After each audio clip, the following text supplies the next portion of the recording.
Welcome back to Raid Guides in a Trench Coat featuring the Shattered Throne, the tutorial level.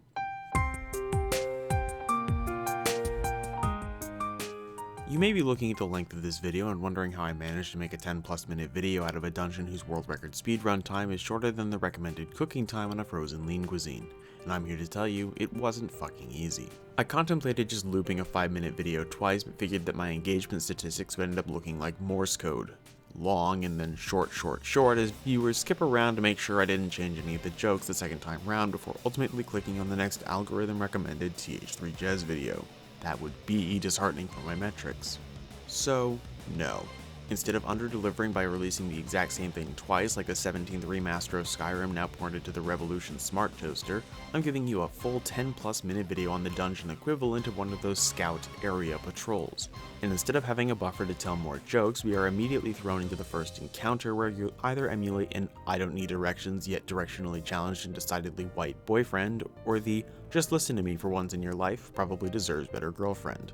There are two wolves inside us all, and one of them has significantly more brain damage than the other. If you've watched my video on Last Wish, then these symbols should look rather familiar to you, but I bet you can't recite all the names offhand. Honestly, it doesn't matter. Much like being shown one small section of a Pokemon model, you don't need to know what its name is to know it's that one steel type from the Sun Moon games, but you never had a 3DS, so why should you be expected to know what it is? Yes, you've seen it before, of course you have, but you don't need to know its name to use Flamethrower. Fuck it, the symbols are getting Pokemon names this time. And out of solidarity, gens 1 through 4 are off limits. So, you have Finizen, 2-Arrow Kuda, Superior, Mega Altaria, it's a Mega, it counts as Gen 6, Pick-a-Peck, Prozac, Forgot to Take My Prozac, and Regidrago.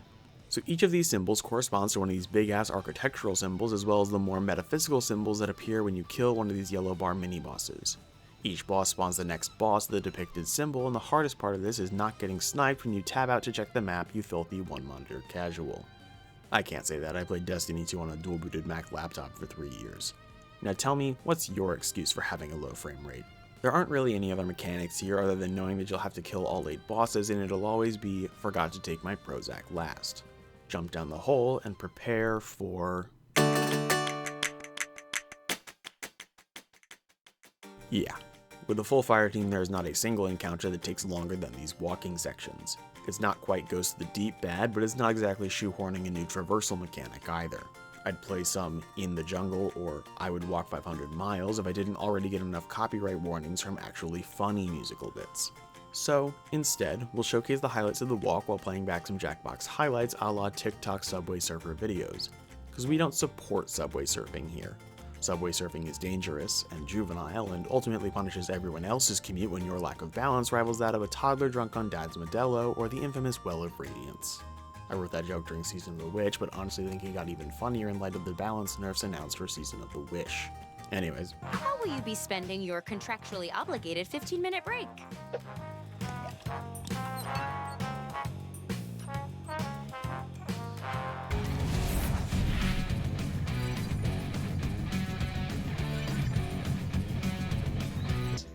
The title of a sex ed book from the 40s. Okay, choose your favorite. You guessed it, you're gonna get liked. But for a comment and subscribe you'll have to get psyched. You're nothing to me like a little the amount I care. This rhyme went to shit like my pants in this chair.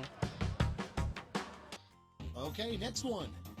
The best reason to go to Australia.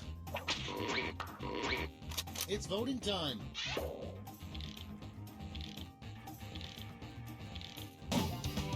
Versus engage one another in violence. Oh, actually I should interrupt this here for a second because this throwaway does kind of suck. You wander through the weird miasma and suddenly half of your muscles succumb to a mild sleep paralysis where your sleep paralysis demons take that as a go-ahead to chase you down. Anyways, back to walking. Damn, kid, you talk too quite. And whatever does come out all sounds like shite. In the Star Wars universe you bitch backer. Because catgirls wouldn't love you, you fucking backer.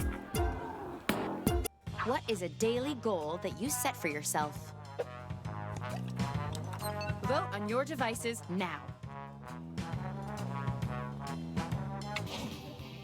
Versus. Fight. I'm the best MC in all of hell. If you net limit in garden, I'll never tell. When I'm at the mic, no telling what I'll fuck. But when votes needed banking, that's when I suck. A funny thing to write down on a form when it asks for your sex. Okay, voting time. Pick your favorite.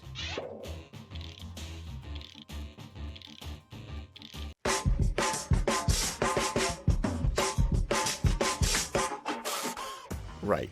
Well, back in Destiny 2, the second encounter boss fight focuses on teaching you about depositing buffs, because back then depositing buffs from your HUD was a pretty novel concept for a Destiny 2 activity. Jump into the Dark Below, which was forsaken long ago, and shadow keep moving around so as to not get ogre beamed heavensward. Around the arena, 4 Taken Witches will spawn with void shields and a small entourage of Taken Goblins to make them immune.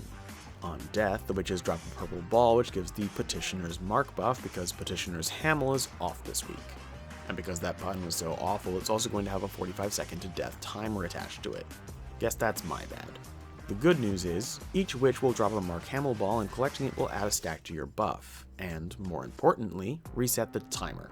The bad news is, well, actually there isn't any bad news. Finding out you have a dad after so long is honestly pretty cool. I guess if I found out that my dad was the space version of a guy who wrote a book about his own head, I might also have a few mixed feelings, but that's neither here nor there. Killing all the witches and collecting all the balls will change your buff from Petitioner's Mark to Petitioner's Burden, as it pushes you over the inventory weight limit and you're forced to eat 17 cheese wheels because dropping them would just be wasteful. There are starving children who could eat those. Take that Petitioner's Burden, dunk it on a central pillar, shoot a rocket, and then... The first run of this I did to remind myself of the 1.5 mechanics. We did more or less instantly delete the boss, even as only 2 people on suboptimal weapons. So on the next one, I may or may not have very strongly suggested the use of bows and glaives, just like that one Warlord's Ruin Triumph, while also strongly suggesting we don't use the heavy weapons that we brought. We still obliterated him. His health pool is a health puddle. Use a towel to soak it all up, and then it's back to...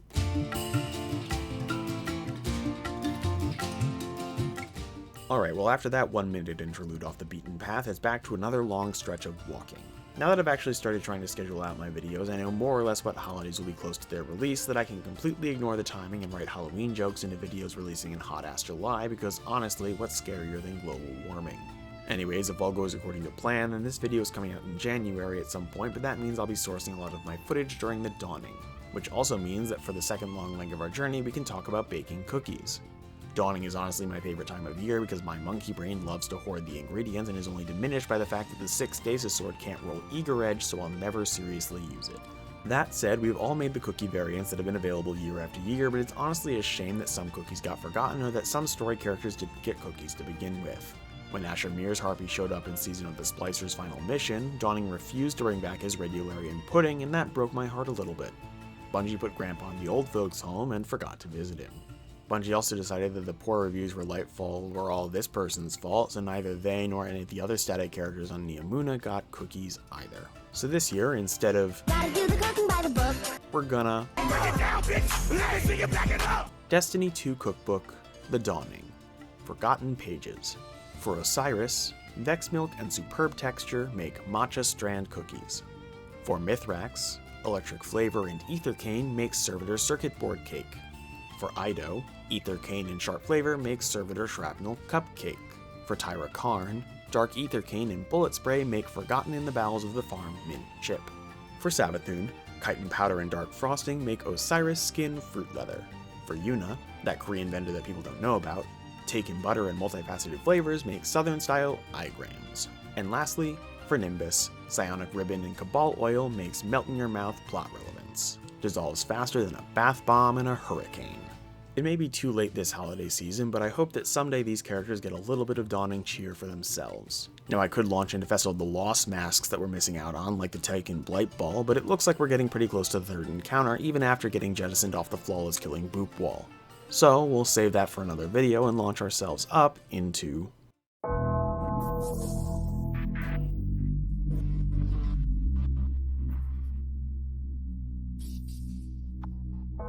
Dueling Karu is another boss that mirrors its predecessors in the way that, in order to reach a damage phase, you need to kill some enemies to get a buff which lets you do damage. The first key difference is that instead of the tissue paper wizards wrapped in a light grape-flavored reduction, now you have the unfortunate Hellspawn love children of Oryx the Taken King and Mordekaiser. That and all three of these Yellow Bar Knights have a tendency to fade out of existence whenever they want, which can turn into a high school locker room's worth of axe in your back if your dice have a problem rolling perception checks above a 5. The only clapping of dummy thick ass cheeks that'll be alerting your vigilant guard is the sound that yours make when they get absolutely pimp slapped. Each knight that dies will drop one of those petitioner's mark balls, which is now called Finite Thought, and will allow you to do damage to the boss along with the same 45-second death timer.